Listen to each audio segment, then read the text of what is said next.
ទីបញ្ជាការអិនឌីមចឹងកម្លាំងរបស់យើងបានរៀបចំរួចរាល់ទាំងកម្លាំងទាំងរថយន្តសម្រាប់ត្រៀមចល័តពីអិនឌីមទៅទីបញ្ជាការបបាទប្រឡាក់តយ៉ាជិះកាត់ផុកផ្លូវផុកផុងច្រើនពេកអូខេយន់អូខេមើលទៅដៃអូខេមើលAre you okay? Good? Are you good? Are you okay? I'm okay. So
กับทักทายเด้อพ่อแม่พี่น้องสาวยูทูบเบอร์ทั้งหลายสาวครีเอเตอร์ทั้งหลายก็สำหรับคลิปนี้ได้เห็นคลิปของทหารกัมพูชาที่ว่าได้ออกมาโซก็คือตอนนี้แม่นได้ไปฝึกซ้อมอยู่ที่ประเทศของUN นั่นแหละประเทศก็คือได้โซอาวุธอุปกรณ์ตอนนี้อาจจะคนมาเอาอาวุธอุปกรณ์นี้เอาไปโซเพื่อว่าจะเอาไปใส่อยู่ประเทศกัมพูชาก็คือเท่าที่เห็นนี่เป็นอาวุธอุปกรณ์ของ UN ทุกคนคิดว่าแนวใดในเมื่อเห็นคลิปแบบนี้นี่โอ้พี่น้องเอ้ยเดี๋ยวก็มีอินเดียอันนี้ก็มาเห็นคลิปช่วงนึงระยะนึงที่ว่าไทยเอารถไปอยู่อันเคินหยังก็ที่อินเดียบ่พอใจหั่นนะอันนั้นก็อีกนึงละก็คือตอนนี้กับกัมพูชาก็จะมั่นใจละว่าข้อยคิดว่าอาจจะมีอีกหลายๆประเทศสิเข้ามากัมพูชานี่บ่ฮู้ว่าเข้ามาแบบใดแต่เท่าที่เห็นนี่เห็นแต่แบบโซอุปกรณ์อาวุธนะจากนั้นก็รัสเซียจากนั้นก็อินเดียแล้วก็ของอเมริกาอย่างนี้โอ้ยพี่น้องเอ้ยยานมันบั้นปลายแท้ๆสงครามครั้งนี้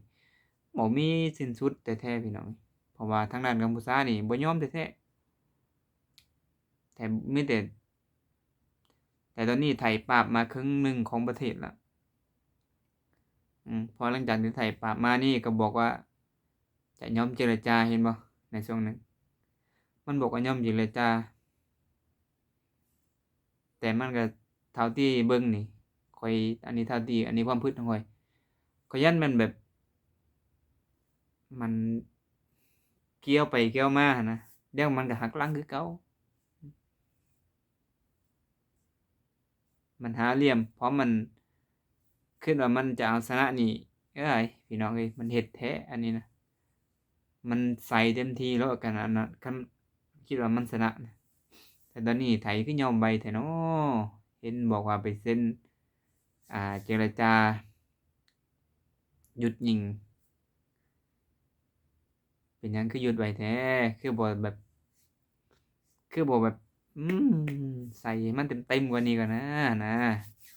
ทั้งที่ประเทศไทยก็เป็นอันดับต้นๆที่ว่ามีการพัฒนาเกี่ยวกับอ่ามีต้นทุนหลายที่ตอนนี้ก็เงินบาทก็แข็งค่าขนาดพี่น้องเอ้ยยอมรับว่าเงินบาทแข็งขนาดตอนนี้ แต่เป็นหยังคือแบบมันเจรจากับประเทศกัมพูชาไวแท้น้อพี่น้องคิดว่าจั่งใดตอนนี้นี่กัมพูชากำลังศึกษาหาอาวุธยุทโธปกรณ์ที่จะนำมาใส่ที่จากประเทศอื่น ก็คือนำไปใส่ที่ประเทศตัวเองอะนะคิดว่าอันตรายแท้ๆพี่น้องเอ้ยเท่าที่เราได้เห็นนี่นะพวกเจ้าคิดว่าจั่งใดข้อยย้านพี่น้องเอ้ยย้านมันบานปลายเพราะว่าประเทศอันนี้มัน ก็คืออย่างที่ทุกคนได้รู้ได้เห็นนั่นแหละว่ามันเขาเอิ้นหยังมันเชื่อใจบ่ได้หั้นนะท่านพลิกเขาพลิกไปเรื่อยๆท่านเฮ็ดเขาเฮ็ดบัดนี้เขาก็ยอมแล้วก็เฮ็ดแล้วก็ยอมจั่งซี้นะอาแบบนี้ทุกคนคิดว่าจั่งใดข้อยว่ามันบั้นปลายแท้ๆสงครามครั้งนี้หรือทุกคนคิดเห็นจั่งใดก็ช่วย